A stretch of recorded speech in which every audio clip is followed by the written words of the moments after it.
Order! Order! You are an incorrigible delinquent at times.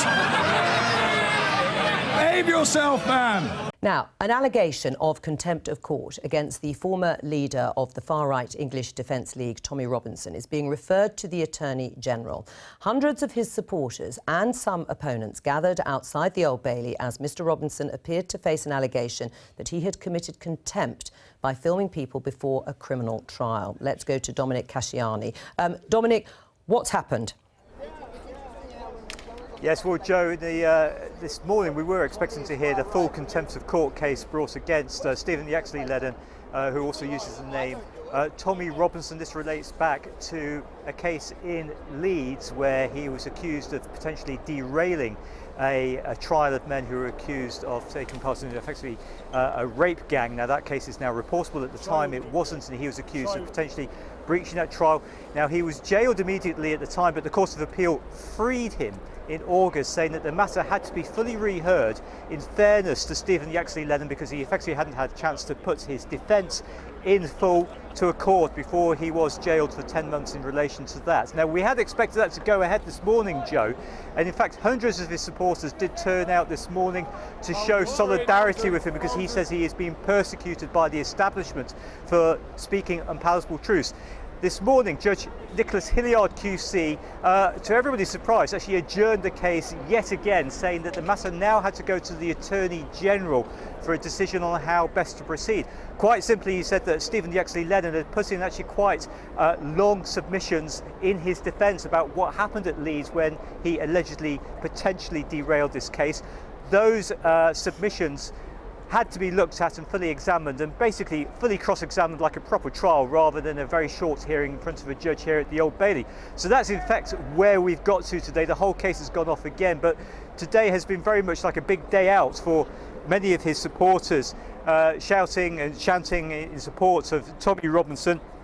He came out of court today on the stage, which has probably just been dismantled behind me, saying he'd been the victim of a political witch hunt, and he said it was time, he hoped, that the Attorney General would see sense and let him get on with the rest of his life. But who knows when we'll be back here to see the final outcome of this case. Joe. Dominic, thank you very much. Angela, the supporters of Stephen Yaxley Lennon, his proper name, see him as sticking up for young working-class white women who have been subjected to the most horrific sexual abuse from grooming gangs, many of the men of predominantly Pakistani origin. And many people see it as a failure of politicians to do anything about that in places like Rotherham and Rochdale. How much responsibility does Labour have for a lack of proper, rigorous discussion and debate about what they saw clearly as a difficult issue? I think there is a case to be made for having a more robust set of responses to these issues, both in terms of local authorities and our police forces. And but it's not the responsibility of one political party. We've seen these cases up and down the country. We've seen it in Oxford, Rochdale, Huddersfield and Rotherham. Rotherham and Huddersfield are very close to my constituency. But there is a shared, I think, responsibility. But can I just return to Tommy Robinson?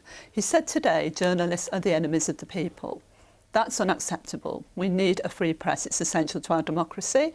The other point I'd make is that he represents a politics of hatred and division, and there's no place for that in our society. That is not the answer to the awful experiences of those white working class women. But is it a failure of the political establishment that he has the support he has there outside of the court? I think he has tiny support, but he does get a lot of publicity around it. But he is no friend to the victims of this terrible abuse by almost disrupting one of their trials. He is not their ally. You know, these victims need protecting, and they're the ones we've always got to think about in terms of our actions. But what do politicians do about it then, Ian? Because, I mean, Amber says that he is not the friend of the victims of these grooming gangs, but he was in Germany recently accepting an award from a right-wing magazine, and far-right anti-Islam movements are a feature across Europe. What politicians should do is do exactly what Sarah Champion, the Labour MP for Rotherham, has done, spoken out very bravely about this, and was then sacked from her front bench for doing so, which was an absolute disgrace. Sarah Champion knows more about this than probably anybody else because she's seen it in her constituency. She's seen the failures of the police, of social services as well, and she knows exactly what to do about it, and yet politicians don't listen to people like her. Was it a mistake to sack her? I think that's fair, actually. I mean, I know Sarah very, very well.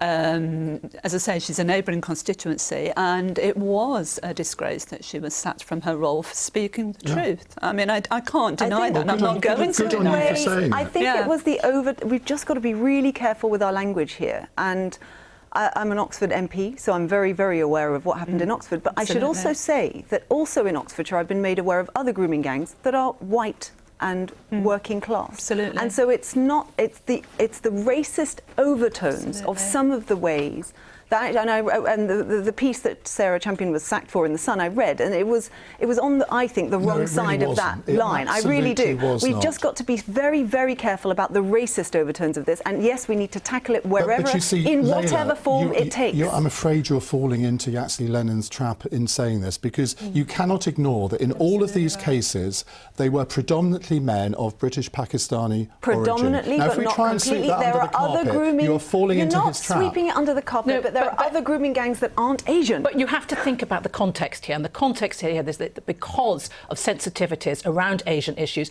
it wasn't tackled head-on. Given that's the context, and Sarah Champion has been fantastic at bringing it to fore, and if I may say, Lucy Allen as well, that has made the difference, and we have to encourage people to speak up and do that, and not say, well, you might be being racist, you might not, because that does give Well, let's pick up Layla's point, because this is a tweet from Sajid Javid, who said in response, "These sick Asian paedophiles are finally facing justice. I want to commend the bravery of the victims. For too long they were ignored. Not on my watch as Home Secretary. There will be no-go areas." Is that language appropriate?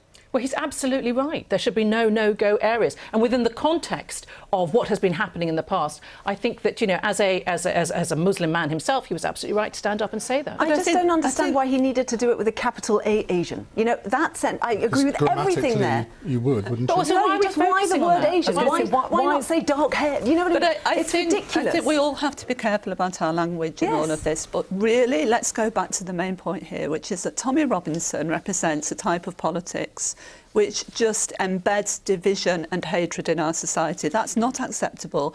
It's not acceptable on the hard left or the hard right. Yes. They're sides of the same coin.